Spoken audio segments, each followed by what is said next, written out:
All right, let's go over some markets to see what's going on. Starting with, let's start with corn because this market may have just broken out into a new uptrend.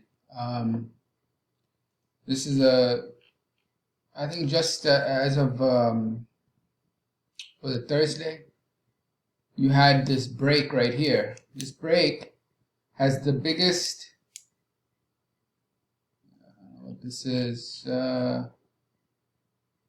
This is the biggest bar in 100 bars and the biggest, I think it's the biggest volume in 100 bars. So that means that this here was the sign of strength. It's almost 2 times bigger than the average wave, 1.99. So there was buying here. There was a breakout right here. It's on 1.32 times the average volume. And then it tested fake out to pull back and retest this area right here. And from this area, you had this big breakout bar on the report that, this is a markup bar. When you have a change of behavior and then goes into spring positions and all of that, this right here is a markup bar. So this is a potential markup bar. So that means it's initiating an uptrend. So now we'll take a look at, the quality of the change of behavior, what was going on in it. And you see that, market pulled back, and right here, this is where the volume increased. So it's 2.2 and 3.8 times the average volume right here. 2.2 and 3.8 times the average volume on the breakout of this high. So that legitimizes the breakout, especially when there's follow through. After that, pull back, and all of this, right? So it's pull back, testing the breakout, and holding the breakout. So that's good information, and that's all I really need. On the hourly chart, you can very clearly see how violent the move was on that pullback when it went into a spring position. You can see that it basically went up. All right, so this market is ready to go into markup, potentially into markup on a daily time frame, which means there's a lot of money to be made. Because it was in a downtrend before for I don't know how long, but pretty long. So now the averages are crossing, you have buying in the background, you have breakout, and you have fundamental news. These were caused by exports, increasing exports to certain countries. And that's what the report had, and basically that's what the breakout caused the breakout right here. All right, let's take a look at what's going on in other markets. So for the ES, the market basically rallied and pulled back. There's not a lot of volume here, so I don't know what's going on. I don't know what's going on. This like crap volume over here. But the thing is, as long as there's no supply, it's still bullish. So you might have heard that, yeah, the market is rallying on low volume, but it's also pulling back on low volume. So long as there's no supply, it's still bullish. And I don't really see anything here. Right here, if it pulls back to this area, we'll see if they defend. This is a nice little sideways action right here. This little bit of effort, picking it up, and then breaking out here on slightly increasing volume, 1.1 times the average volume. And then just, over here, this is where it gets a lot. Right here is 3.4 times the average volume right here. Something's going on. I don't know what's going on, but something's going on. And if it rallies, then this is going to become a support area to buy off. All right, this brick. Tape reading chart shows the same thing. If it pulls back into this area, you have support here. You have, this was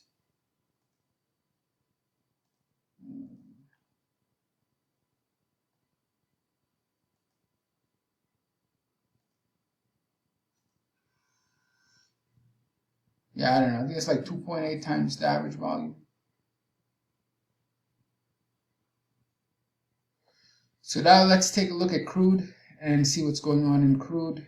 The same thing over here. There's a lot of volume over here.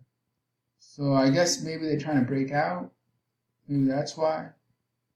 Other than that, there was a lot of effort here. And you see how it held. So market basically went down on 3.7 times average volume, only to go up. So that became your support area. Why? Effort. What is effort? Accumulation. Bingo. Someone's holding the bag while everybody else is selling into it, and they're accumulating. And it got retested and it rallied. So now we'll see what happens next. But over here, there's some high volume potential breakout action ready to occur. So the way I'm going to look at it, and let it prove itself, and then come back, pull back, test this area, offering the trade opportunity. Really that straightforward. All right, let's see what else is going on. For gold, so the market pulled back exactly where I thought it was going to pull back. But I thought it was going to pull back more, but this was the clear evidence. Here you had 1.9, almost 2 times the volume, and that held price.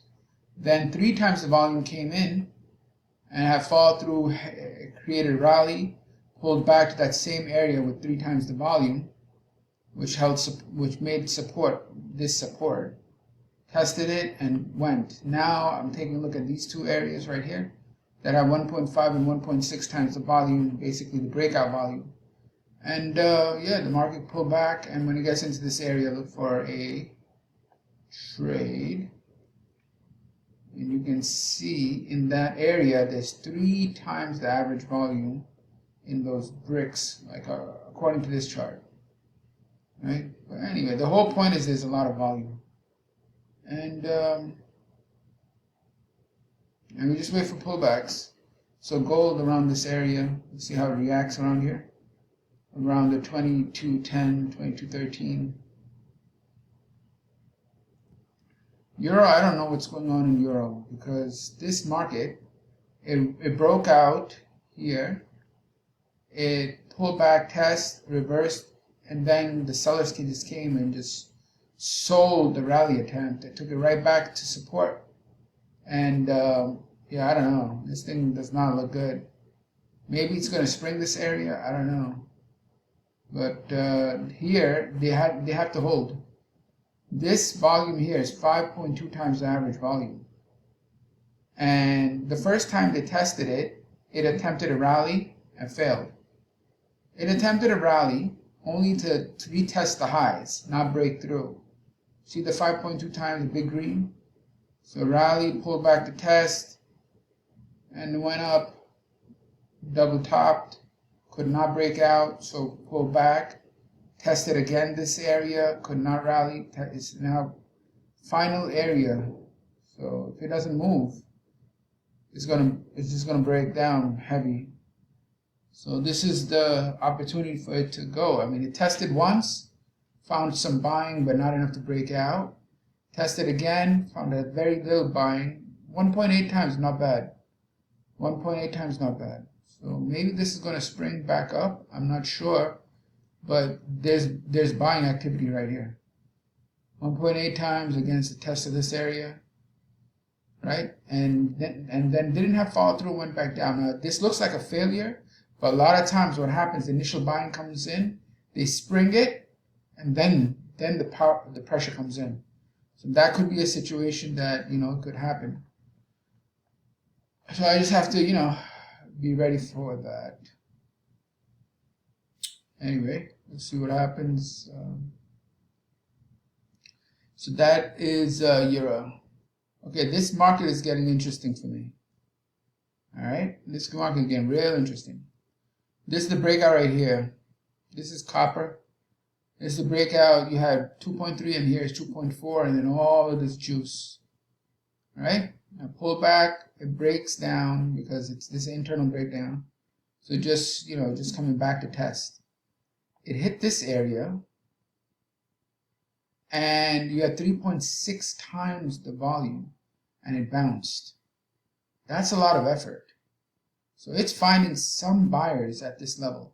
We'll see if this gets sprung and tests this area a little bit lower. This, I think it's 1 brick lower, 1 to 2 bricks lower, and it'll go into this extremely strong buy zone that's quantified by volume of 2.4 times average volume. So here would be a good area to see if those strong hands come back in. I think someone's coming back into this market right here. All right, now this could be because of a breakdown of this level, and that level, right? So you typically when they break, they increase. But the fact that it had no follow through means this is stopping volume. Climactic. So we'll see this just one test of it.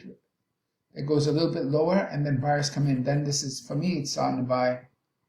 Ready to buy.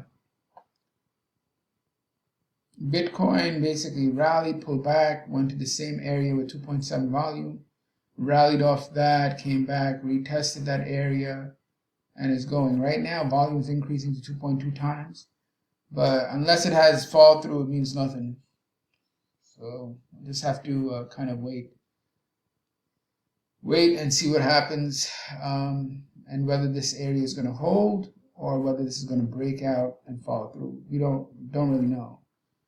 Because this move is quite big, right? So it pulled back, it goes up. If it doesn't take out the high, they might attempt to take it lower and spring. So from that level, you had this much demand. That demand wasn't enough to take out the high. So what they'll do, they'll go lower. So where would they go lower? There's a strong level here. It's 1.7 times the average volume right here. So this is a strong level. Why? A lot of buyers. That's why. All right, next. This right here is soybeans. This was the area, the heavy area right here. It didn't really go to that area yet, right? But I think on the daily there's a lot of volume here, so. And on the tapering chart, you can see where it's 3 times the average volume right here on this little highlighted thing. It got tested right there, bang. So we'll see what happens, but I mean, this was the accumulation. That's the breakout. How do you know? Heavy volume, tight range, and then the breakout, and then that's what got retested, and now it's reversing back up. And the thing is, this is also because of that fundamental news that came out. And look at this. As it tested, look at this. This bar is the biggest bar in 100 bars. So as I explained many times, the change of behavior wave starts with a change of behavior bar. And I'm showing you clearly this is the biggest bar in 100 bars. I mean, what else? That's buying pressure. On time-based charts, buying pressure comes in the form of range. Again, on time-based charts, buying pressure for the price factor comes in the form of range. The bigger the bar, the more pressure. So typically, I mean, I don't want to get into the details, but that's really important. Range is really important on time-based charts, because it can allow you to do a relative comparison against other time-based intervals to see how much price moved, how much supply was moved, how much demand was moved, and how much volume it took to make that move. Anyway, point is, right here is your change of behavior bar, right there. And it went into a spring position, and the buyers came in. And there's a fundamental news that's pushing both corn and soybeans. So for me, I think the relative strength is more in corn. So right now, that looks like a better option. But I think both of them have buying in the background. So. And this one, why I like this is because of this heavy volume got tested and then the buyers came in. So that's very meaningful.